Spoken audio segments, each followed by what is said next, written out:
Halo guys, kembali lagi bersama aku di channel Nox TV. Setelah peristiwa di film pertama Creation of the God, Raja Yin Zhao dari dinasti Shang menyambut kembali panglima perang mereka bernama Wenzong bersama pasukannya setelah 10 tahun berperang. Meskipun Raja kini cedera parah, Wenzong yang semula berniat pensiun dari urusan politik dan perang terpaksa kembali karena permintaan sang raja. Konflik semakin panas ketika muncul unsur supernatural seperti ilmu hitam dan pengkhianatan. Dan lantas bagaimanakah kelanjutan alur ceritanya? Still in Nox TV.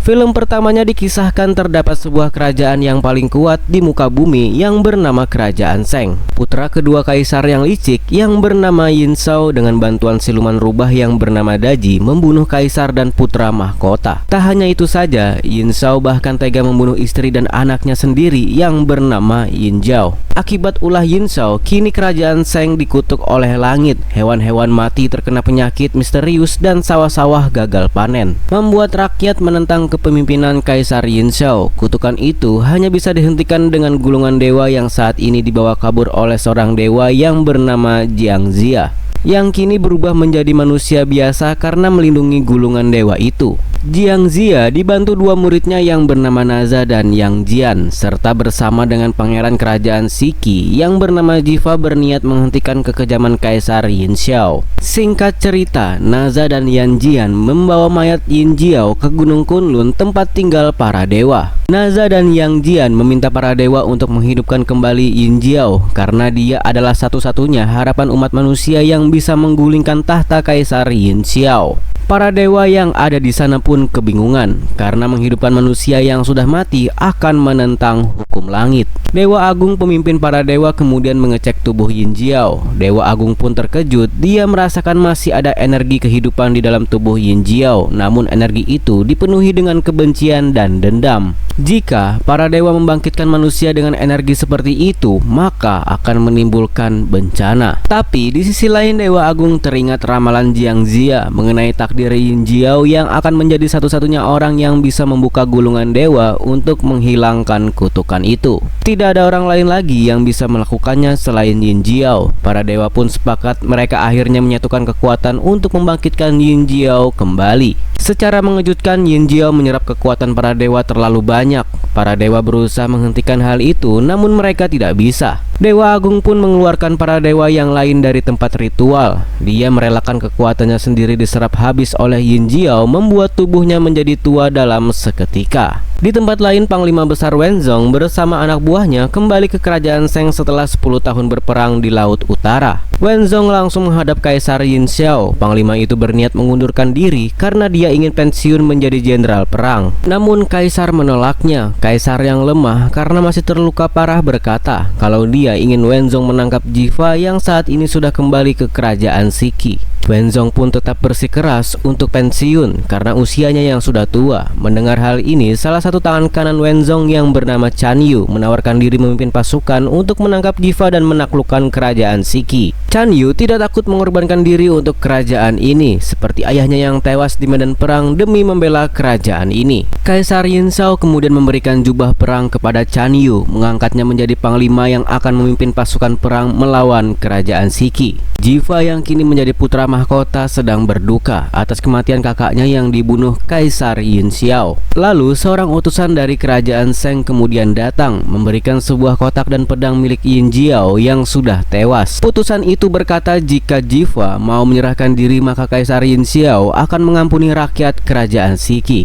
Lalu siluman pelindung Jiva yang bernama Le Zhenzi dan para penasehat kerajaan Siki pun marah. Mereka berniat membunuh utusan itu namun Jiva melarangnya. Jiva membiarkan utusan itu pergi begitu saja. Singkat cerita, beberapa hari kemudian Chan Yu dan pasukannya bergerak menuju kerajaan Siki. Dia menyuruh para penduduk lokal untuk membangun jembatan di atas sungai. Setelah jembatan selesai, Chan Yu dan pasukannya pun mulai melintas. Di saat Chan Yu sampai di tengah-tengah jembatan, ternyata Jiva ada di antara para pemuda yang membuat jembatan. Jiva pun menyuruh rekan-rekannya untuk melepas tali jembatan, dan seketika jembatan itu pun terpisah satu sama lain. lain. Anak buah Chan Yu yang panik terjatuh ke sungai, sementara Chan Yu sendiri masih berusaha bertahan di atas jembatan. Chan Yu lalu memanggil keempat raksasa untuk menolong prajuritnya yang tenggelam. Dengan susah payah, Chan Yu akhirnya berhasil sampai di seberang. Chan Yu pun langsung melesat mengejar Jiva dan anak buahnya yang kabur masuk ke dalam celah tebing. Chan Yu sebenarnya sudah tahu kalau pasukan kerajaan Shiki pasti akan menyerangnya di tempat ini. Namun dia tidak gentar. Chan Yu kemudian melihat kalau jalan mereka ditutup oleh bebatuan. Tiba-tiba salah satu raksasa yang bernama Mao Liking tertimpa batu-batu besar dari atas. Itu adalah ulah pasukan Jiva yang ada di atas. Melihat hal ini, Jiva pun senang. Dia mengira bebatuan itu bisa mengalahkan Mao Liking si raksasa. Namun ternyata Mao Liking bangkit kembali tanpa luka sedikit pun. Jiva lalu memerintahkan pasukannya untuk melemparkan bebatuan lagi. Mao Liking kemudian melemparkan pedangnya, dan pedang itu berubah menjadi naga yang langsung menyerang anak buah Jiva. Siluman hijau berusaha melawan pedang naga itu, namun dia kesulitan. Pedang naga itu sangatlah kuat. Melihat musuh yang terlalu kuat, Jiva pun menyuruh pasukannya untuk mundur. Chan Yu yang melihat Jiva kabur langsung mengejarnya sendirian. Chan Yu dan Jiva pun bertarung di pinggir tebing yang curam. Chan Yu lalu mengeluarkan mutiara ajaib miliknya dan berhasil menjatuhkan kuda milik Jiva. Jiva yang masih berusaha melawan membuat mereka berdua akhirnya terjatuh dari tebing. Singkat cerita, Jiva yang sudah sadar mengambil batu untuk membunuh Chan Yu. Namun Jiva yang tidak tega akhirnya mengurungkan niatnya. Di saat Jiva akan mengikat tangan Chan Yu, tiba-tiba wanita itu kembali sadar. Chan Yu yang sangat ahli bertarung dengan mudah mengalahkan Jiva. Chan Yu pun akhirnya mengikat Jiva di pohon dengan kepala di bawah. Chan Yu berkata kalau dia kagum dengan keberanian Jiva. Meskipun lemah, tapi Jiva berani memberontak. Jiva pun memberitahu kalau Kaisar Yin Xiao adalah orang yang jahat. Namun Chan Yu tidak percaya. Chan Yu berkata kalau dia bukanlah pengkhianat seperti Jiva. Tiba-tiba, seekor babi hutan raksasa muncul menyerang mereka berdua. Chan Yu pun berusaha melawannya, namun hewan itu malah menabrak pohon membuat Jiva bisa melepaskan diri.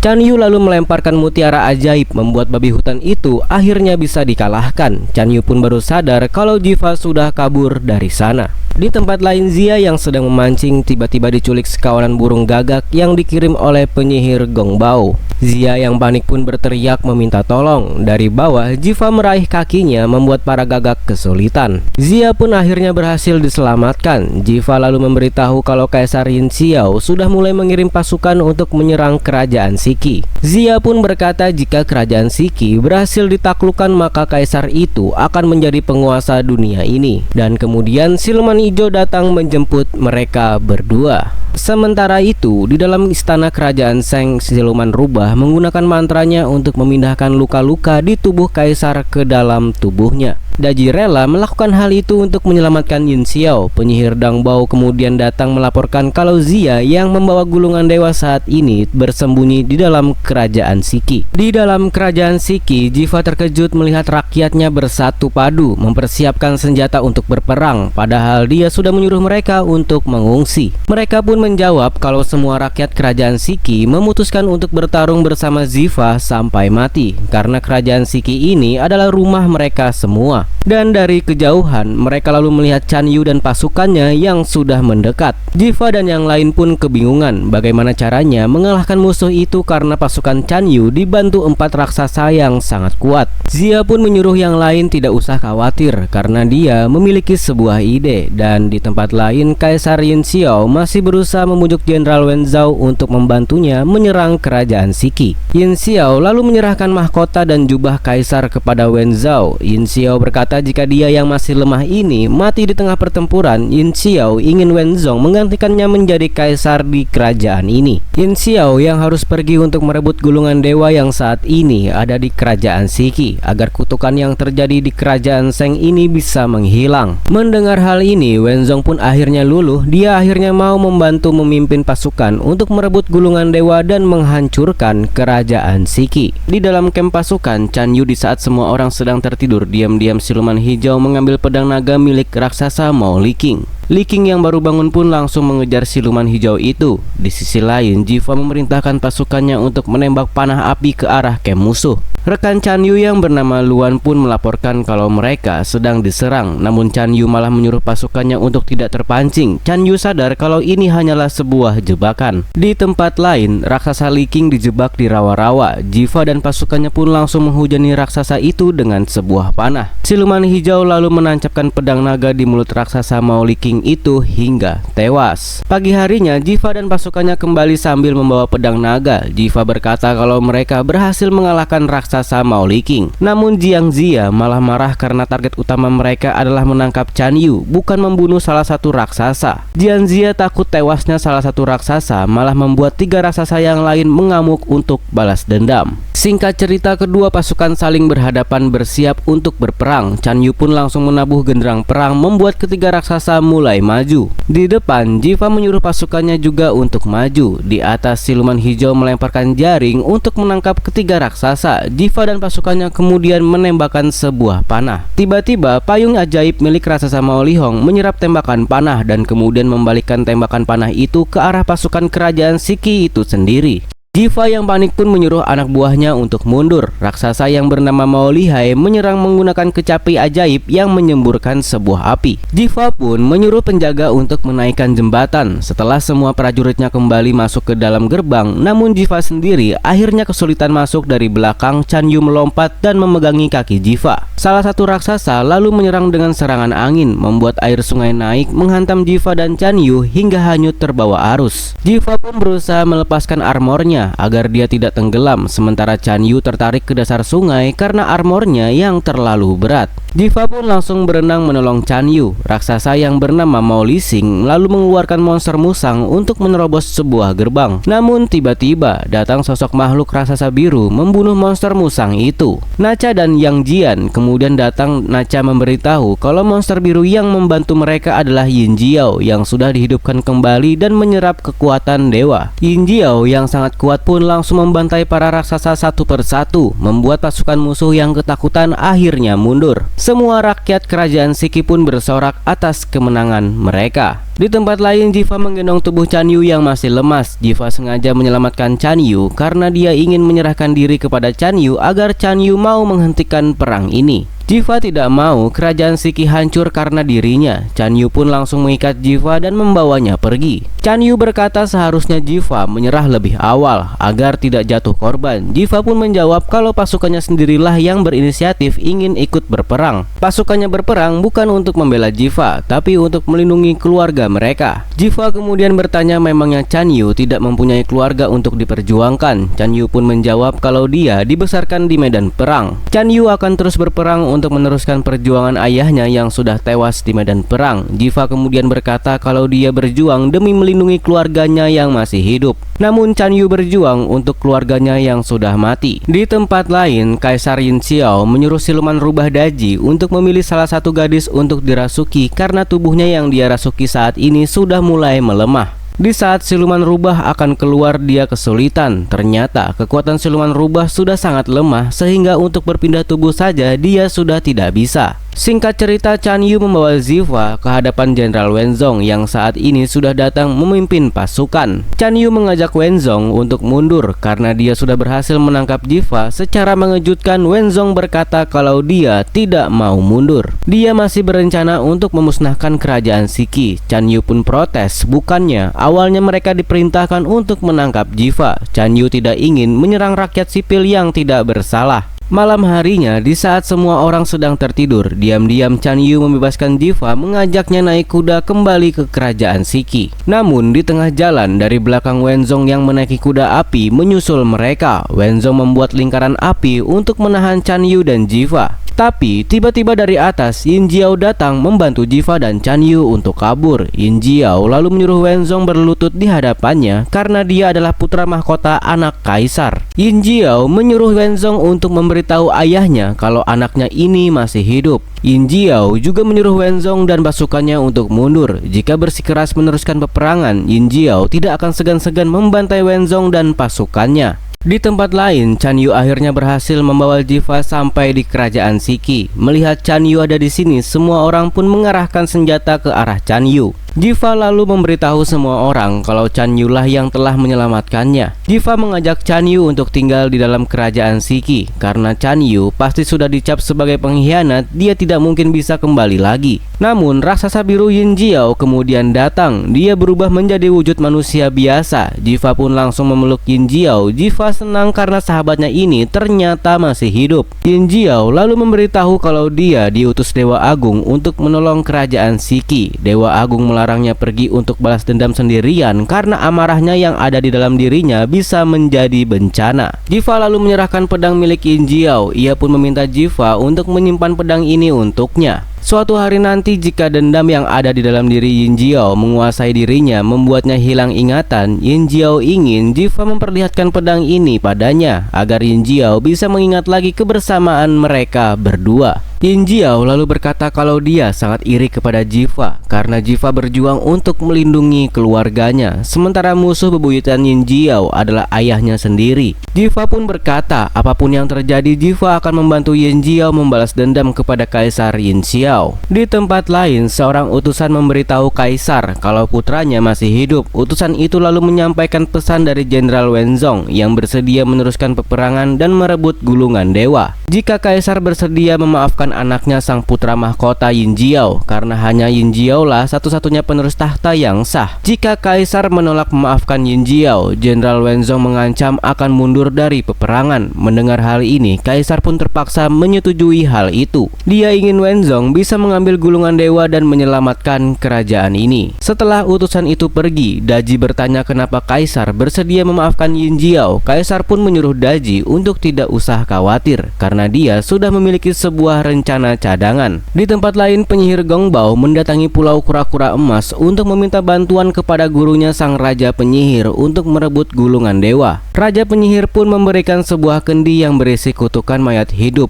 Gongbao pun bisa menggunakannya untuk menciptakan pasukan zombie. Singkat cerita, penyihir Gongbao dan Kaisar mengumpulkan para tahanan pemberontak. Gongbao lalu melemparkan kendi merubah para tahanan itu menjadi pasukan zombie. Di dalam kerajaan Shiki, semua orang berpesta untuk merayakan kemenangan mereka. Di tengah-tengah pesta, Yan Jia menasihati Yin Jiao untuk jangan pergi sendirian menghadapi ayahnya. Yin Jiao harus mengumpulkan aliansi dan mencari dukungan rakyat terlebih dahulu. Baru setelah itu, Yin Jiao bisa menaklukkan ibu kota dan menghukum para penjahat. Dengan begitu, kedamaian akan tercipta di muka bumi ini. Chan Yu kemudian datang ikut bergabung ke dalam pesta. Dia terlihat senang berbaur bersama penduduk kerajaan Shiki. Dan dari belakang, Zia melihat tato aneh di belakang leher Chan Yu. Jiva yang sedang menari langsung mengajak Chan Yu menari di sampingnya. Jiva pun jatuh hati melihat kecantikan Chan Yu. Di tempat lain, Jenderal Wenzong dan pasukannya melakukan ritual bulan hitam di sebuah tempat yang ditutupi sebuah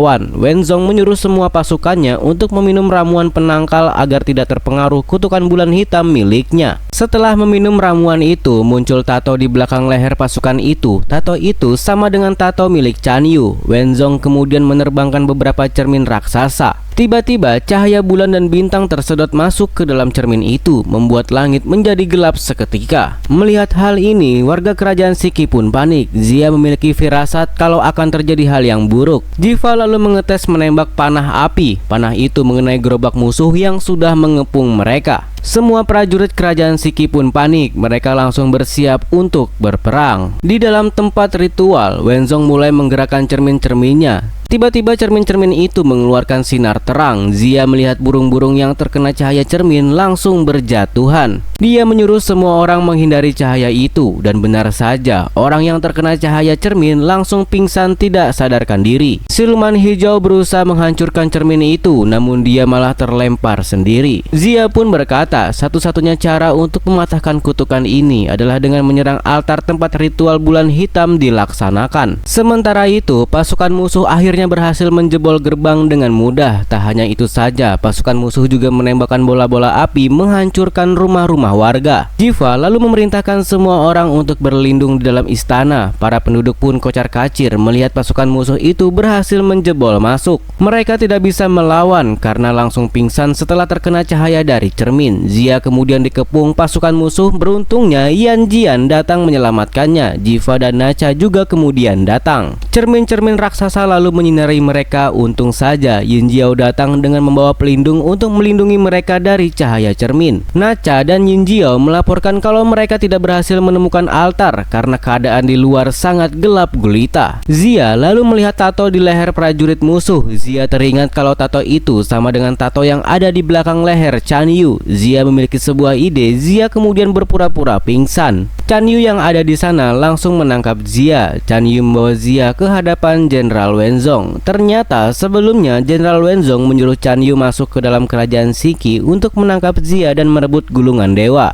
Di sini Chan Yu langsung marah karena Jenderal Wenzong melakukan serangan lebih awal dari perjanjian mereka. Chan Yu lalu meminta Jenderal Wenzong menghentikan serangan kepada warga kerajaan Shiki karena dia sudah berhasil mendapatkan gulungan dewa. Namun Jenderal Wenzong ingkar janji. Dia tetap meneruskan serangan. Jenderal itu berniat membantai kerajaan Shiki. Chan Yu yang kecewa pun kemudian mengembalikan gulungan dewa kepada Zia. Chan Yu membebaskan Zia dan menyuruhnya untuk pergi. Ternyata yang dia bawa bukanlah gulungan dewa, melainkan kembang api. Zia sengaja menyerahkan diri untuk memberitahukan lokasi tempat ini kepada yang lain. Setelah melihat kembang api dari kejauhan, Jiva langsung melesat menuju tempat itu. Namun sebuah cermin kemudian mengikutinya dari belakang. Yin Jiao datang membawa Jiva, namun cahaya cermin pun akhirnya membuat Yin Jiao tumbang. Sebelum pingsan, dia melempar Jiva. Siluman hijau lalu menangkap Jiva lalu membawanya menuju tempat ritual. Sesampainya di tempat ritual, Chan Yu menyuruh Jiva untuk menusuk mata ketiga Wenzong untuk menghentikan semua ini. Sementara dia sendiri akan menahan kuda api. Dan di tempat lain, cahaya cermin membuat banyak rakyat kerajaan Shiki tumbang. Yan Jian dan Nacha pun juga ikut tumbang karena terkena cahaya cermin itu. Pasukan musuh lalu dengan mudah menjebol masuk ke dalam istana, tempat persembunyian semua orang. Di dalam tempat ritual, dengan susah payah Chan Yu menahan kuda api yang ada di sana. Jiva pun langsung naik ke atas altar, berniat menusuk mata Wenzong, namun Wenzong langsung menahannya dengan satu tangan. Wenzong lalu menggerakkan cermin-cermin raksasa datang ke sini untuk menyinari Jiva. Wenzong berkata jika Jiva menusuk matanya, semua pasukannya yang memiliki tato di belakang leher akan mati, termasuk Chan Yu. Mendengar hal ini, Jiva pun menjadi bimbang. Dia ingin menghentikan kutukan ini, namun dia juga tidak mau kehilangan Chan Yu. Di belakang, Jianxia pingsan karena terkena cahaya cermin. Dan di tempat lain, pasukan musuh yang sudah menjebol istana bersiap-siap membantai semua orang di kerajaan Shiki. Di dalam tempat ritual, dengan sisa-sisa tenaganya, Chan Yu bangkit membantu Jiva menusuk mata Wenzong. Semua cermin ajaib pun langsung hancur lebur. Semua pasukan musuh yang memiliki tato mata pun ikut musnah, begitupun juga dengan Chan Yu. Tubuh Chan Yu menghilang, namun ia kemudian meninggalkan mutiara ajaib sebagai kenang-kenangan untuk Jiva. Semua orang yang sebelumnya pingsan pun akhirnya sadar kembali. Setelah kejadian itu, diam-diam Yin Jiao pergi menemui ayahnya seorang diri untuk membalaskan dendamnya. Tiba-tiba dia ditahan oleh sesuatu, dan itu adalah Raja Penyihir Tong Tian dari Pulau Kura-Kura Emas. Raja Penyihir kemudian mencuci otak Yin Jiao, membuatnya tunduk di hadapan Kaisar Yin Xiao. Di tempat lain, Gong Bao menemui Jenderal Wenzong karena Wenzong sudah gagal menjalankan misi. Gong Bao membawa kotak dari Kaisar yang seharusnya tempat menaruh kepala Jiva. Gong Bao berkata kalau kotak itu tidak bisa dikembalikan dengan dalam keadaan kosong. Wenzong pun paham kalau Kaisar menginginkan kepalanya sebagai ganti kepala Jiva. Sebelum Wenzong memenggal kepalanya sendiri, dia terlebih dahulu memenggal kepala Gong Bao. Namun Gong Bao tidak bisa mati karena dia adalah seorang penyihir. Gong Bao kemudian memimpin pasukan zombie untuk menyerang kerajaan Shiki dan film pun selesai.